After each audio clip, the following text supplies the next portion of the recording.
didn't cry, I didn't yell, I just picked up my phone, opened the banking app and made one call. That's all it took. But I'm getting ahead of myself. Let me back up to the part where I handed my brother the keys to a future I paid for, and he handed them straight to someone else. My brother Liam has always been the kind of person who makes you feel like helping him is the right thing to do. He has this way of framing things, not begging exactly, but presenting a situation where saying no makes you the unreasonable one. Growing up, I watched my mom do it. I watched my dad do it. And then, eventually, I did it too. He's 4 years younger than me. I'm 31 now, which means he's 27 and supposedly an adult, though most days that's still a matter of debate. When our dad passed 2.5 years ago, we split the life insurance. Not a fortune. Dad wasn't wealthy. After the funeral costs and some outstanding medical bills, Liam and I each walked away with about $42,000. My mom got a small monthly benefit. It wasn't enough to change anyone's life, but it was enough to start something. I used mine carefully. I put most of it into a high-yield savings account, kept living with my roommate for another year, and stopped eating out as much. I know that sounds boring. It was. But I also knew I wanted to eventually own something real, not just have a number sitting in an account I'd nibble away at until it was gone. Liam used his differently. Within 8 months, he'd bought a used truck he didn't need, taken 2 trips, one to Vegas, one to Cancun, and invested in a friend's food truck that lasted approximately 1 season. By the time the following spring rolled around, he texted me asking if I wanted to go in together on a rental property. I said no. 6 months after that, he called me and said he'd found a house. A real one. A starter home in a suburb of Columbus, Ohio, where we both grew up, where our mom still lives. He'd been pre-approved for a mortgage, but the down payment was the problem. He needed $52,000 to avoid PMI and lock in the rate he'd been quoted before it expired. He had about $9,000 saved, so he needed $43,000 from me. "It's not a gift," he said. "It's a loan. I'll put it in writing. We'll do it properly." I asked him if he'd talked to a financial advisor. He said yes. I asked him about the interest rate. He knew it. I asked him about the neighborhood, the inspection, the HOA if there was one. He had answers. For once in his life, Liam had actually done his homework. And I made the mistake of thinking that meant he had also grown up. I spent 2 weeks thinking about it. I talked to my own advisor. I looked at the house on Zillow, a 3-bedroom colonial on a quiet street, good school district, under market value because the previous owners had gone through a divorce and just wanted out fast. It was a genuinely good deal. My advisor helped me draft a promissory note. Real terms, not a napkin agreement. 4% interest, structured repayment starting 60 days after closing, monthly payments over 7 years, with a lien on the property as collateral. I had an attorney review it. I paid for that out of pocket. Liam signed it without reading it closely, which I noted but didn't say anything about. We closed in early November. I wired the money directly to the title company. I stood in that office and watched my brother get handed the keys to a house that I had made possible. He hugged me. He said, "I'll never forget this." I believed him. His girlfriend at the time was a woman named Veronica. They'd been together about 14 months when the house closed. She was fine. I didn't dislike her exactly. She was just someone I didn't know very well.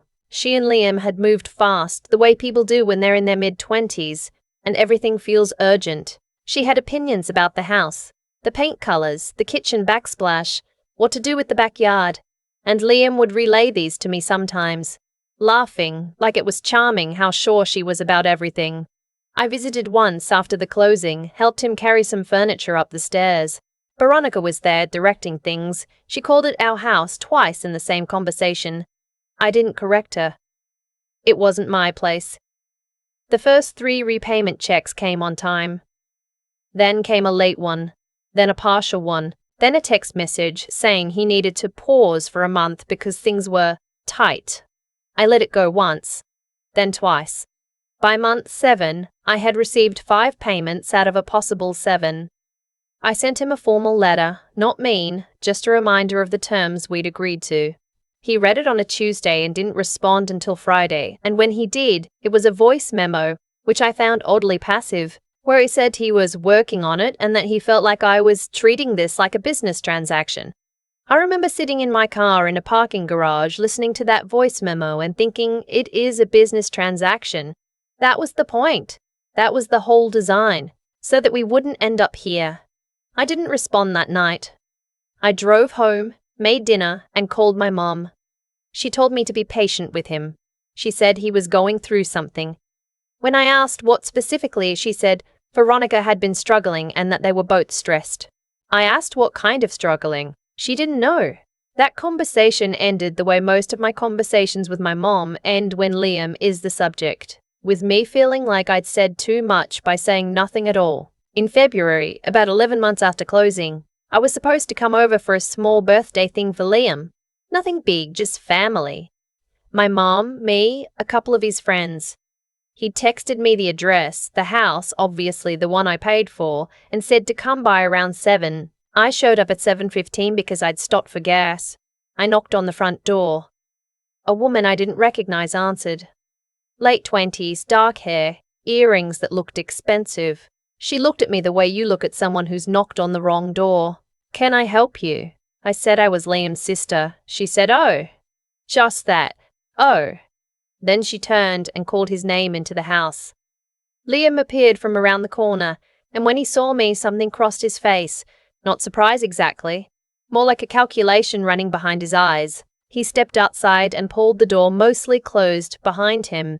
"Hey," he said. "Can we talk for a second?" I said sure. He told me that things had gotten complicated, that he and Veronica had broken up 2 months ago, that this was someone he'd been seeing since then, that her name was Brooke, and she'd moved in about 3 weeks ago and she wasn't really comfortable with a lot of people in the house right now while they were settling in.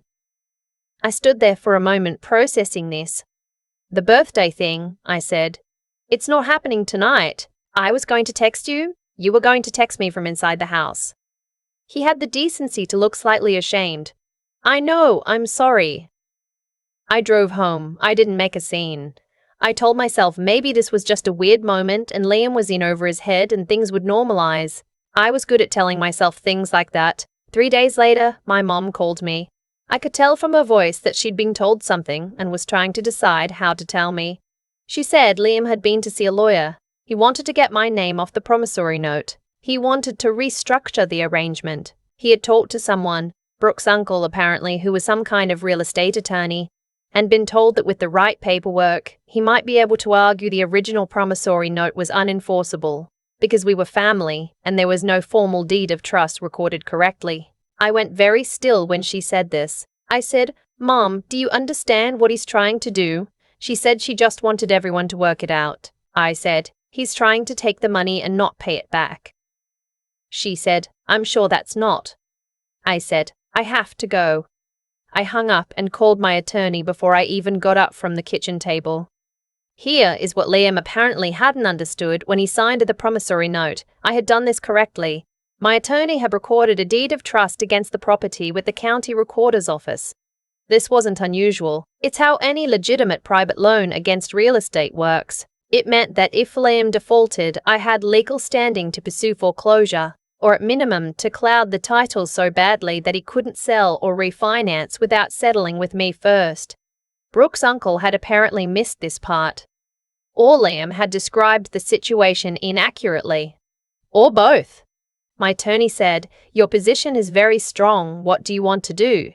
I thought about it for exactly 48 hours. Then I sent Liam a certified letter, return receipt requested, formally declaring him in default of the promissory note per its terms, citing the missed and partial payments, and notifying him that I was initiating the collection process. The letter was 3 pages long and very polite and absolutely devastating. Liam called me the same afternoon the letter was delivered. He knew because he had to sign for it. "What is this?" he said. I said, "It's a formal default notice. It's explained in the letter. You're trying to take my house. I'm trying to collect on a loan you agreed to repay. Those are different things." "You are unbelievable," he said. "I'm your brother." "I know," I said. "That's why I spent 2 weeks thinking about this before I gave you the money. That's why I had an attorney draft a real contract. That's why I recorded the deed of trust. Because you're my brother and I wanted to protect both of us." He said something I won't repeat here. Then he said, "Brooke's uncle says you can't do this." I said Brooke's uncle is welcome to call my attorney. He hung up. My mom called that evening. She was crying. She said I was tearing the family apart. She said Dad would be heartbroken. I let her talk for a while because I love my mother and she was genuinely upset. And I knew that underneath the tears, she was also scared. Scared of what this meant for Liam. Scared of what it meant for all of us. When she paused, I said, Mom, I gave him $43,000 that came from Dad's death. I did it legally and carefully so that it would be protected. He hasn't paid me back, and now he's trying to make it so he doesn't have to. What would you like me to do? Silence. Then she said, Can't you just let it go? For the family, I said, I love you. I'll call you later this week. For the next month, things were quiet in the way that precedes storms. My attorney and Brooke's uncle exchanged some letters. His position weakened considerably once my attorney sent over the recorded deed of trust and the full repayment history showing the missed payments. There wasn't really an argument to make. Meanwhile, Liam stopped responding to my texts entirely. My mum would call me every few days with updates she'd gotten from him. He was stressed. Brooke was upset. They were thinking about moving somewhere else, as if that were even possible with a clouded title. Then, on a Saturday morning in late March, I was having coffee at my kitchen table when my phone lit up with a message from a number I didn't recognize. It said, You need to back off. This is between Liam and his family. You are being vindictive and it's not going to work. Drop it. I looked at it for a moment. I replied, Who is this? The response came fast, Brooke. And I have screenshots of every conversation you've had with Liam where you pressured him into this arrangement. My uncle is going to use them. I put my phone down, picked up my coffee, and thought carefully about what I actually knew. I knew there were no such conversations. I had never pressured Liam into anything. I had, in fact, been cautious to the point of being annoying about it. I had asked him repeatedly if he was sure. I had made him wait 2 weeks. I had insisted on the attorney and the formal note because I didn't want either of us to end up in exactly this situation. I took a screenshot of Brooke's messages.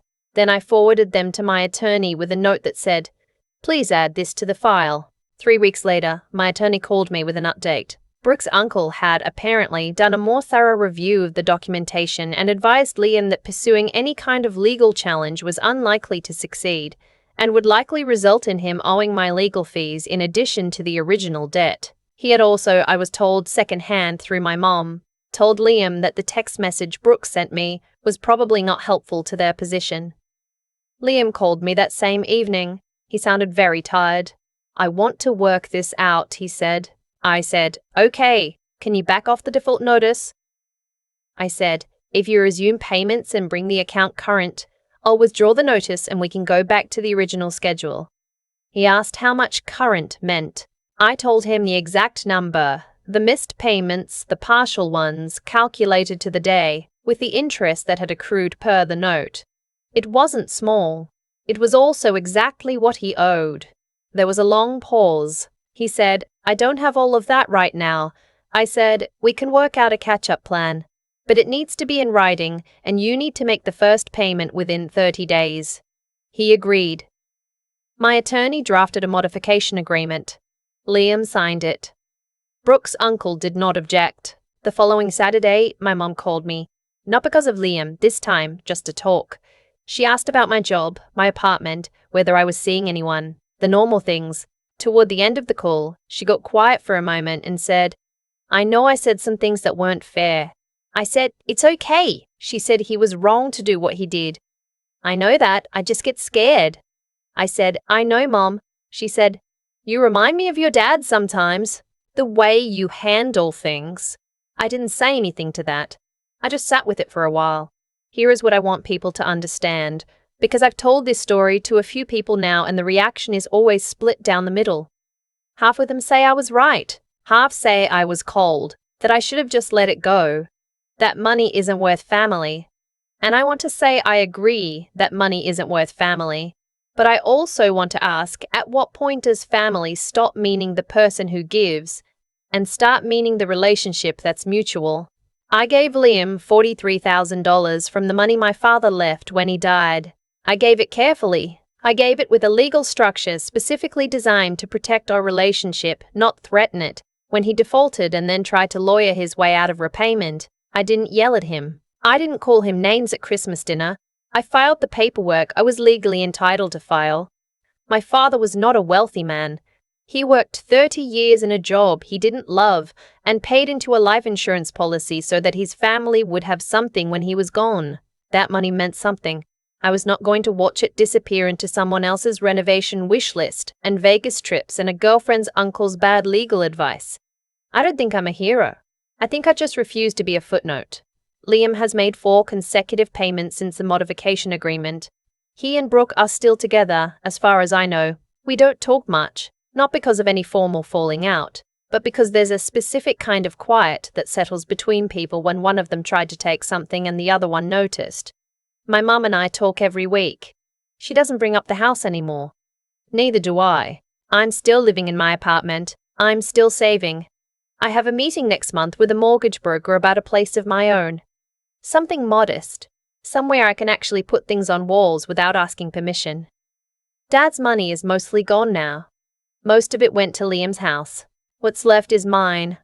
I keep it in the same high-yield account I opened 2 years ago, and I look at it sometimes and think about how much it costs to learn that helping someone and protecting yourself are not mutually exclusive, that you can do both, that you should do both, that the paperwork isn't the opposite of love. It's what love looks like when you're paying attention. I didn't cry. I didn't yell. I just made sure the contract said what it needed to say. And then I waited for him to read it. People asked me if I regret helping my brother. I've sat with that question longer than I expected to. The honest answer is no. But not for the reason most people assume. I don't regret it because it worked out. I don't regret it because I got most of the money back. I regret nothing about it because I went in with my eyes open, and there is a specific kind of peace that comes from knowing you did something the right way, even when the other person didn't. What I've come to understand, slowly, and not without some pain, is that integrity isn't something you perform for an audience. It's a structure you build quietly, in the small decisions nobody sees. When I spent 2 weeks thinking before I wired that money, when I insisted on the attorney, when I paid for the deed of trust out of my own pocket because I knew it was the right thing to do, even though Liam thought it was excessive. Those weren't dramatic moments, nobody applauded. But they were the moments that determined everything that came after. Liam made choices, too. A series of them, small at first.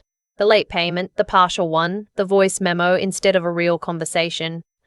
None of those choices felt catastrophic on their own. But they accumulated. They revealed something. And by the time Brooke was texting me from a number I didn't recognize, telling me to back off, the pattern was complete. You can trace almost any outcome backward through the choices that built it. That's not fate. That's just cause and effect, moving slowly enough that most people don't notice until it's already done. What I want to say to anyone who has been in a version of this situation, who has given something real to someone who then made you feel foolish for expecting anything in return, is this. Protecting yourself is not a betrayal.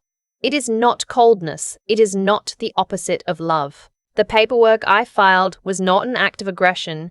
It was the record of a promise Liam made to me, written down so that neither of us could misremember it later. That's what documentation is. That's what contracts are.